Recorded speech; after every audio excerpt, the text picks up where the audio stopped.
Welcome to the kidsministry.blog podcast. Every episode, we share ideas, tips, and resources to help your children's ministry thrive. Okay, let's unpack this.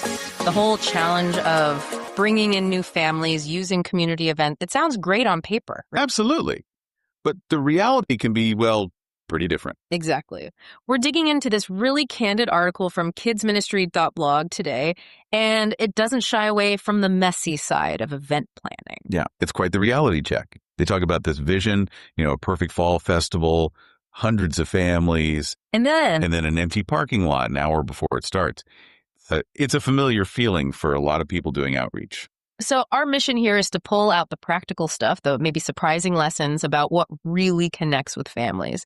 It's not always about perfect execution, is it? Not at all. And the article gets right into it with what they call the food truck nightmare. Yes, the food trucks. Tell us about that. How common are these kinds of logistical traps? Oh, very common. So they rented these cool, trendy food trucks, right? Great idea in theory. But the church's electrical system was from the 70s. It just couldn't handle the power hookups the trucks needed. Oh, wow. Didn't even think about that. Exactly. And apparently the ground was too uneven for one truck. So they just left. Just like that. Yep. Total oversight on checking the venue's capabilities beforehand. And then the two trucks that stayed, they were used to doing catering, like pre-ordered amounts. Not an open-ended community thing. Right. So they ran out of food in 90 minutes flat. Families actually started leaving because they were hungry. Ooh. That's not the welcome you want. And it wasn't just food, right? There was the bounce house issue. Yeah, the bounce house money trap. Sounds familiar, I bet. The initial quote was $85. Super cheap. Okay, seems reasonable. Until you add delivery, setup, insurance. Suddenly it's $340. Whoa, big jump. Huge jump. But, and this is interesting, the article says the kids absolutely loved it, went crazy for it. And the parents actually got a chance to talk to each other while the kids were occupied. Mm-hmm. So even with the cost, it delivered something valuable. So maybe the value isn't always just the price tag, but what it enables. Precisely. And then there was the movie night technical meltdown. A classic story, really. Don't tell me. Projector issues. Bingo. Died 20 minutes into Finding Nemo. They tried again with another setup. Sound system malfunctioned. And then, just to top it off, a surprise thunderstorm rolled in. Oh my goodness. Just one disaster after another. Pretty much. But here's the kicker. The article says families kept coming back to their events, despite all these problems. Wait, really? After all that? That seems backwards. What does that tell us? It's fascinating, isn't it? Yeah. It's just maybe families aren't actually looking for tallest perfection. They're looking for something else. It seems like the effort counts more than flawless execution.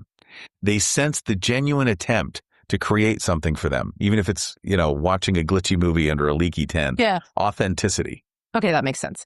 It wasn't just logistics either. The article talked about turnout, right? Like the community service project. Yeah, the community service project nobody wanted. They planned for 50 families for a neighborhood cleanup. And it got 5. Just 5 new families showed up. Ouch. That must have felt like a failure. Initially, maybe. But the article points out those 5 families really connected with each other and the organizers. One even started attending the church regularly. So quality over quantity in that case. Exactly. And they saw a similar thing with parenting workshops. Hard to get people to commit a whole Saturday morning, Yeah, family time is precious. Right. But when they shifted those same important conversations to happen more informally during other events where families already were, participation went up. Okay, so it's about meeting people where they are, not forcing them into a specific format. Definitely. And what's really striking is how sometimes the simplest things worked best. Remember the food truck chaos? Yeah, hard to forget. Well, contrast that with just ordering from Mario's Pizza down the street for another event. Simple, predictable, everyone got fed. It worked perfectly. Huh. So less focus on being trendy, more on just solving the basic need. Like feeding people or keeping kids happy. You got it. Solve a real problem. Entertain the kids so adults can connect. Or create simple ways for families to bond together. That seems to be the key. It's not about elaborate setups. It really hammers home that authenticity over perfection point again. Families rolled with the technical glitches, the weather. Because they could sense the genuine intent behind it all.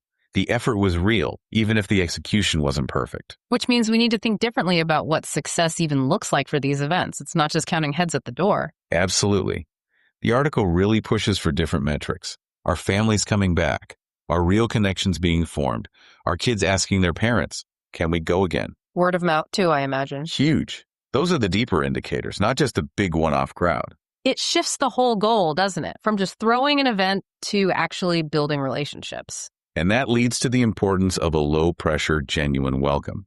Events where families feel comfortable, not obligated. Clear communication, easy ways to follow up naturally. That's what seems most effective. So at the end of the day, it's less about the perfect party. And much more about creating meaningful, authentic experiences, things that genuinely meet needs and let people connect. That's what seems to attract families and keep them coming back. So connecting this all together, it really raises a question for you listening. What small, genuine effort could you make, maybe in your community, maybe at work, that might actually build stronger connections than some grand, flawless plan, something imperfect but real?